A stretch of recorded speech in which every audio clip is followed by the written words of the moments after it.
Olá, tudo bem? Estamos aqui hoje para falar do caso Ted Bundy, Charme Fatal. Meu nome é Pedro Gabriel Vieira Damasio e essa é a disciplina de Medicina Legal. Bom, o caso Ted Bundy foi sem sombra de dúvidas um dos mais notórios casos de assassinos em série que já ocorreu no século passado. Bundy, por muito tempo, assombrou o imaginário coletivo dos Estados Unidos com seus horrendos crimes contra jovens mulheres, sendo colocado até mesmo na lista dos 10 mais procurados dos Estados Unidos em face de suas diversas fugas. O presente vídeo pretende demonstrar como a medicina legal, através da odontologia forense, foi crucial para a condenação de Bundy em uma época em que testes de DNA e outras tecnologias forenses ainda não existiam. Quem foi Ted Bundy? Theodore Robert Bundy, nascido em 24 de novembro de 1946 na cidade de Burlington, no estado de Vermont, Estados Unidos, teve uma infância de certa forma nebulosa, pois sua família sempre descreveu como um ótimo filho, e todas as declarações do mesmo sobre o tema corroboravam com essa informação, embora haja a possibilidade do mesmo ter sofrido abusos psicológicos ou físicos por parte do avô paterno. O Ted ele foi criado pela sua mãe, que está aí na foto, juntamente com seus irmãos, e com seu padastro, já que ele descobriu ainda na adolescência que era filho bastardo, pois o seu pai biológico não constava na sua identidade, na sua certidão de nascimento.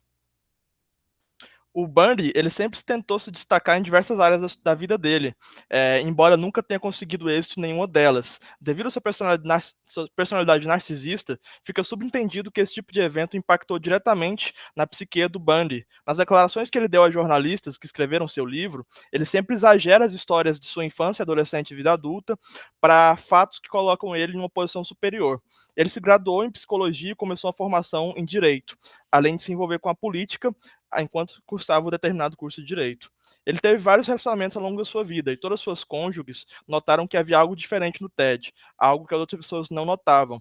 É possível que apenas elas notavam isso, pois o seu perfil, o perfil dessas namoradas dele, era igual aos das vítimas, que eram mulheres jovens e de aparência semelhante à das vítimas.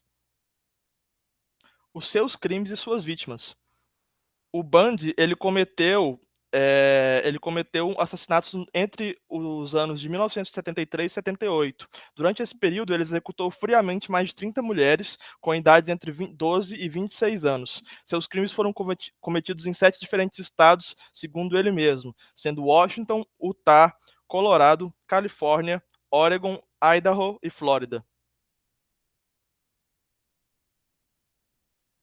O Ted, ele abusava sexualmente de suas vítimas e depois as assassinava, havendo também incidentes onde ele cometeu necrofilia com os cadáveres após os bárbaros assassinatos.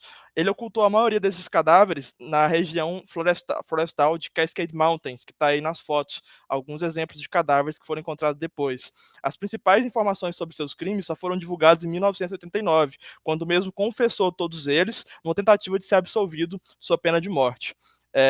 Ele confessou esses crimes para o agente do FBI, Bill Hagmaier. O seu modus operandi, o seu modus operandi consistia em seduzir suas vítimas ou assumir algum tipo de disfarce para enganá-las e atraí-las a uma cilada, chegando até mesmo a se passar por um policial para atacar uma vítima, além de outros diversos disfarces e mudanças de aparência. Bom, o Ted teve várias passagens pela justiça, pois ele também escapou várias vezes da prisão. Ele cometeu diversos assassinatos entre 73 e 75, o que lhe causou que sua confiança ficasse grande, devido ao êxito de seus crimes e nunca ter sido pego. Isso causou uma super confiança que levou ele a cometer um erro durante um de seus crimes.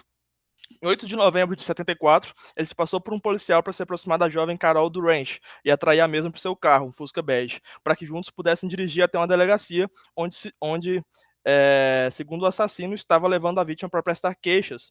No meio do caminho, o Bundy desviou a rota para um local deserto e tentou matar Carol com uma pistola. Ela fugiu do carro e ele perseguiu com um pé de cabra. Ela conseguiu eventualmente fugir. Esse evento deixou o Bundy tão irritado que no mesmo dia ele cometeu o assassinato de Debbie Kent, apenas 4 horas depois do sequestro de Carol Durant.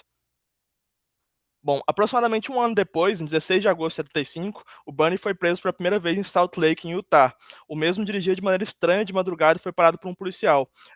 O policial achou no carro dele alguns itens estranhos, como, por exemplo, uma máscara de esqui, luvas, cordas e um pé de cabra. Por conta disso, ele foi detido e se tornou o principal suspeito do sequestro de Carol Durant, após a mesma identificar o mesmo como o abdutor dela durante aquele período. Então, ele foi preso pela primeira vez em 1976 por tentativa de sequestro. A prisão do Bundy trouxe visibilidade para o mesmo e logo seu perfil foi comparado com assassinatos em séries ocorridos nos estados de Washington e Colorado. Por conta disso, houve a primeira vez uma integração dos Estados Unidos, para trocar evidências entre os crimes para ver se Bundy era o mesmo assassino em série de todos esses estados. Ele foi levado para a prisão de Aspen, no Colorado, em 77, para que fosse julgado pelo homicídio de Karen Campbell. Dessa vez, ele fez a sua própria defesa do caso e aproveitou o acesso da biblioteca local para pular da janela e fugir pela primeira vez, sendo capturado 5 dias depois. Após isso, ele escapou mais uma vez da prisão em dezembro de 77, fugindo de sua própria cela por um buraco no topo da mesma. Ele emagreceu bastante e conseguiu passar pelo buraco e sair pela porta da frente depois de roubar as roupas de um policial. Essa fuga permitiu que ele voltasse para sua vida de crimes, onde invadiu a casa de sororidade Chi Omega, na Flórida, e assassinou duas jovens e feriu duas, logo depois matando mais uma em um local próximo. Nesse mesmo período, antes de ser recapturado, ele assassinou também Kimberly Leach, de 12 anos. Durante a sua fuga, Bundy se tornou um dos 10 homens mais procurados dos Estados Unidos. Ele foi finalmente recapturado em 15 de fevereiro de 78, portando identidades falsas e com a nova aparência. Ele finalmente admitiu que era Ted Bundy e começou então o julgamento de Chi Omega no estado da Flórida, onde ele foi declarado culpado pela morte das garotas, mas para entender como esse assassino foi preso, mesmo com pouquíssimas evidências materiais que indicassem sua culpa, visto que ainda não existia o teste de DNA, precisamos compreender um pouco mais o método adotado pela odontologia forense para poder condenar o assassino em série. A famosa mordida de Ted Bundy. Bundy era um indivíduo muito inteligente, que infelizmente usou de sua sagacidade para fazer o mal. Por muitos anos, ele cometeu o que podemos chamar de crimes perfeitos, pois sumia com suas vítimas após os crimes e desovava os corpos em uma região florestal, que não só era difícil de encontrá-los, como também acabavam sendo alterados por animais que consumiam o corpo das vítimas, assim ficando praticamente impossível identificá-las ou traçar elas de volta ao assassino. Entretanto, ele se descuidou em seus últimos anos de crime, tanto pela pressão de estar sempre sendo procurado, ou até mesmo por estar sendo foragido, e também pela sua personalidade narcisista, de extrema autoconfiança, ao ponto de tentar defender a si mesmo nos tribunais. Ele também se descuidou pelo seu desejo insaciável de matar. Mesmo com pouquíssimas evidências contra ele, o que mais impactou em seu julgamento por homicídios na casa de sororidade de Ômega foi, sem sombra de dúvidas, a mordida que deixou no corpo de uma das vítimas, Lisa Levy, que seria uma evidência material crucial para a condenação do mesmo no caso. Em uma época que o teste de DNA era inexistente, as evidências forenses para incriminar o assassino em série dependiam muito mais do descuido do assassino do que o próprio trabalho dos policiais, e foi justamente esse o motivo da queda de Bundy.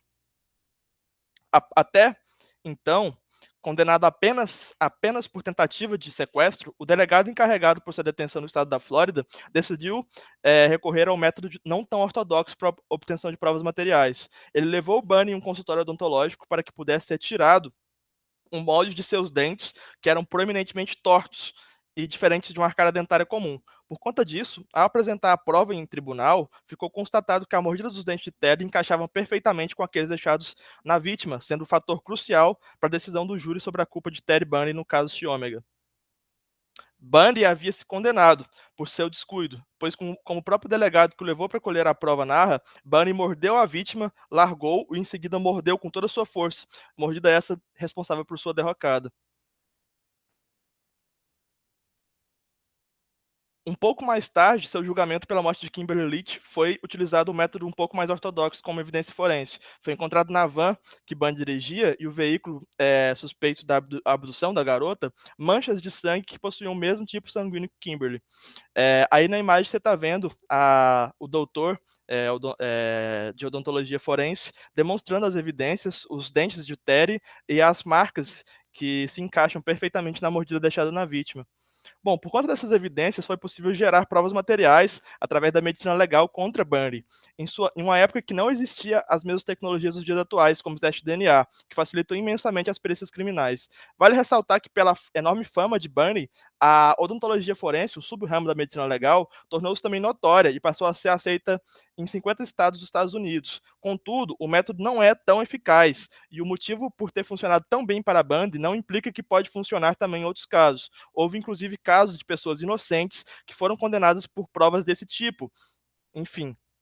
Entretanto, é inegável que no caso Bunny, a odontologia forense conseguiu prover o que até então não tinha sido provido, uma forte evidência da medicina legal para a condenação dos maiores assassinos em série da história. Por conta da odontologia forense, o Jack o Estripador dos Estados Unidos foi condenado por seus horrendos crimes.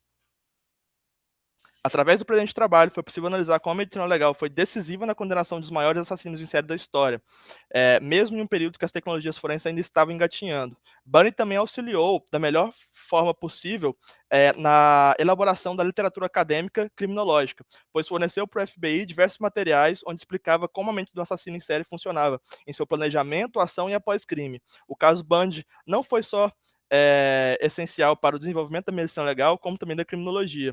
Ted Bundy, durante toda a sua vida, tirou de forma cruel a vida de dezenas de vítimas, todas mulheres. Teve também a sua vida ceifada pela pena capital, executada por uma cadeira elétrica. A pessoa que puxou a alavanca que condenou à morte foi uma policial mulher, que muito bem poderia ser uma das vítimas potenciais do assassino em série. Muito obrigado. Esse é o caso Ted Bundy.